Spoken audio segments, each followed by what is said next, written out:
السلام علیکم ورحمۃ اللہ وبرکاتہ. الحمدللہ رب العالمین والصلاة والسلام علی رسولہ کریم اما بعد.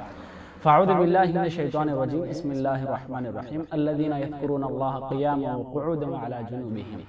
مومنوں کی صفت یہ ہے کہ وہ اللہ تبارک و تعالیٰ کو ہر حالت میں یاد رکھتے ہیں. ہاں وہ چلتے ہو، پھرتے ہو، یا بیٹھے ہوئے ہو، یا کھڑے ہوئے ہو، یا لیٹے ہوئے ہو، ہر حالت میں اللہ تبارک و تعالیٰ کو یاد رکھتے ہیں. یہ مومنوں کی صفت اللہ تبارک و تعالیٰ نے قرآن میں اس کے بارے میں ذکر کیا ہے. تو آؤ نبی کریم صلی اللہ علیہ وسلم جو مسجد کے متعلق دعائیں سکھائے ہیں اس کو سیکھتے ہوئے، سمجھتے ہوئے یاد کرنے کی کوشش کریں. کہ رسول اللہ صلی اللہ علیہ وسلم جب بھی گھر سے وضو کر کے مسجد کو نکلتے تھے تو راستے میں اللہ کے رسول نے نہ کسی سے بات کیا کرتے تھے اور نہ ہی کسی کی طرف دیکھا کرتے تھے. رسول اللہ صلی اللہ علیہ وسلم نے چلنے کے آداب میں بتایا کہ وہ اپنی نگاہوں کی حفاظت کرے، راستے کو نیچے دیکھتے ہوئے چلے، اور یہ دعا اللہ کے رسول صلی اللہ علیہ وسلم نے اہتمام کے ساتھ پڑھتے تھے. یہاں پر رسول اللہ صلی اللہ علیہ وسلم نے جہاں پر حدیث میں کہا گیا کہ صلاۃ نور،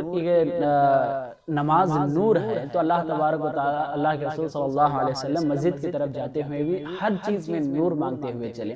کہ ہر چیز میں اللہ تبارک و تعالیٰ کی نصرت مانگتے ہوئے، ہر طرف اللہ تبارک و تعالیٰ کی نصرت مانگتے ہوئے مسجد کی طرف جب چلتے تھے تو جتنا راستہ ہے اتنی لمبی دعا اللہ کے رسول صلی اللہ علیہ وسلم نے سکھائی ہے. تو میں آپ کو اللہ کے رسول صلی اللہ علیہ وسلم کی دعا پڑھ کر سناتا چلوں، ہمارے سامنے موجود ہے. فتح الباری میں یہ حدیث موجود ہے کہ رسول اللہ صلی اللہ علیہ وسلم جب بھی گھر سے نکل کر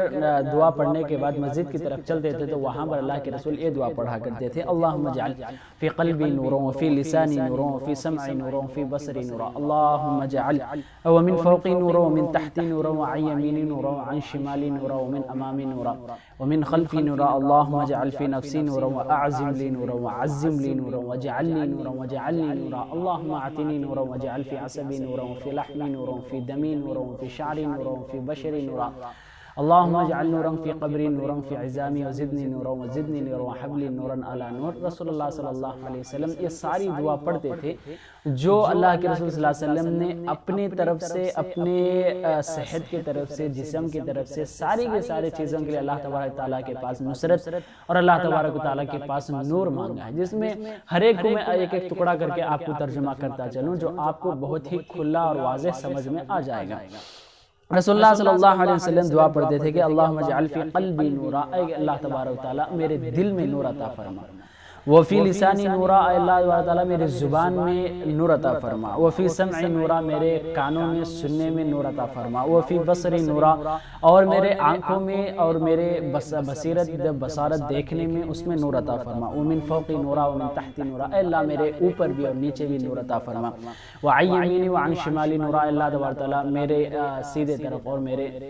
بائیں طرف دونوں طرف نور عطا فرما، ومن امامی ومن خلفی نورا، اللہ تبارک تعالیٰ میرے سامنے بھی نور عطا فرما اور میرے پیچھے بھی نور عطا فرما، وجعل فی نفسی نورا، اے اللہ میری روح جو میرا نفس ہے اس میں نور عطا فرما، وَأَعْزِمْ لِي نُورًا وَعَزِّمْ لِي نُورًا، اے اللہ تبارک و تعالیٰ مجھے بہت زیادہ اور حد سے زیادہ نور عطا فرما، جتنا اللہ تبارک تعالیٰ حفاظت کر سکتا ہے، نور دے سکتا ہے، اتنا نور مجھے عطا فرما، وَجَعَلْ لِي نُورًا وَجَعَلْ لِي نُورًا، اے اللہ تبارک تعالیٰ میرے لیے نور عطا کر اور میرے اندر بھی نور عطا کر، اللہم اعطنی نورا وجعل فی عصبی نورا، اے اللہ تبارک و تعالیٰ مجھے نور عطا کر اور میرے ہڈیوں میں، عصبی نورا میرے ہڈیوں میں، میرے پٹھوں میں، یعنی پٹھے کہتے ہیں جیسا یہ جوڑ سمجھو، اسے جوڑ بھی کہا جاتا ہے اور پٹھے بھی کہا جاتا ہے. اس طرح اللہ کے رسول صلی اللہ علیہ وسلم نے عصبی نورا، اللہ میرے پٹھوں میں یعنی میرے ہڈیوں کے ہر جوڑ میں نور عطا فرما، فی لحمی نورا میرے گوشت میں نور عطا فرما، فی دمی نورا میرے خون میں، وفی شعری میرے بالوں میں، وفی بشری میرے جلد میں، ہر طرح ہر میرے جسم کے ہر حصے میں اللہ تعالیٰ نور عطا فرما. اللہم اجعل لی نورا فی قبری، اے اللہ میرے لیے میری قبر میں بھی نور عطا فرما، وفی عظامی میرے ہڈیوں میں بھی اللہ تبارک و تعالیٰ نور عطا فرما، وزدنی نورا وزدنی نورا وحبلی نورا علی نور، اے اللہ میرے لیے نور زیادہ اور زیادہ عطا کر، میرے لیے نور اور زیادہ عطا کر، مجھے اور زیادہ نور عطا کر اور میرے لیے نور عطا کر. اس طرح اللہ کے رسول صلی اللہ علیہ وسلم اپنے چاروں طرف سے لے کر اپنے جسم کے اندر اپنی حفاظت کے لیے ہر طرح زندگی کے جو بھی پہلو ہیں اس میں رسول اللہ صلی اللہ علیہ وسلم نور کی دعا اور اللہ یاد رکھیں کہ اللہ نور السماوات والقرآن کی ایک آیت ہے کہ اللہ تبارک و تعالیٰ خود کہتا ہے کہ اللہ ان آسمانوں اور زمینوں کا نور ہے. کہ اللہ تبارک و تعالیٰ کا نور ہر جگہ چھایا ہوا ہے، اور وہ جو کچھ ہم کو دکھتا ہے وہ اللہ تبارک و تعالیٰ کی قدرت ہے اور اس کی عظمت اور اس کی مشیت ہے اور اس کے اللہ تبارک و تعالیٰ کی نشانیاں ہیں۔ تو یہاں پر جہاں اللہ تبارک و تعالیٰ جو اپنے ہر چیزوں پہ اس کی قدرت ہے، اسی طرح کی قدرت ہمارے چاروں طرف نصیب کر اور اس طرح کی حفاظت ہمارے چاروں طرف نصیب کر۔ یہ رسول اللہ صلی اللہ علیہ وسلم نے جب بھی مسجد کی طرف چلتے تھے تو یہ دعائیں پڑھا کرتے تھے۔ اس وجہ سے ان دعاؤں کا اہتمام کریں، خاص طور پر مسجد جاتے وقت بات چیت کرنے سے یا دوسرے کام کرنے سے بہتر ہے کہ آپ دعا پڑھ کر جائیں، اس میں ہمارے لیے بہت بہتری ہے۔ اللہ سے دعا ہے کہ اللہ ہماری حفاظت فرمائے، آمین۔ والسلام علیکم ورحمۃ اللہ وبرکاتہ۔